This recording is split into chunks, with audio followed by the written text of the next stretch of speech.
Let's remove the default clothes in your Roblox avatar. Now open up the Roblox app on your iPhone, Android, or computer. Works the exact same.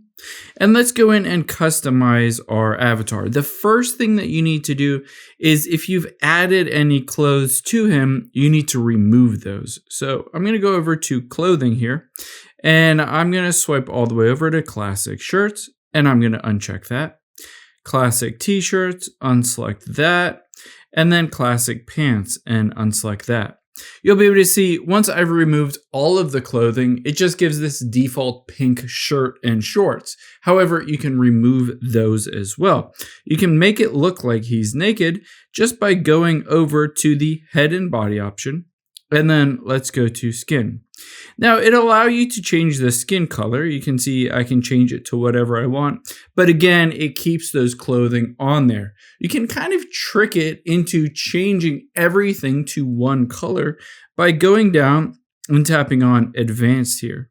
Now within advanced, I can go to the torso option. So just select the torso, aka the part that has that shirt on there. And now I can choose a color like this one, like the white color.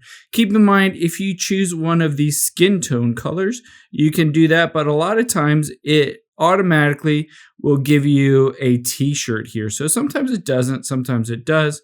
But you can choose, for instance, white here, and then I can go to the left arm and I can switch that to white as well and control that, and then just go through the process of selecting all of the different body parts one by one and setting them to be the exact same color, aka looking like you've removed all of those clothes.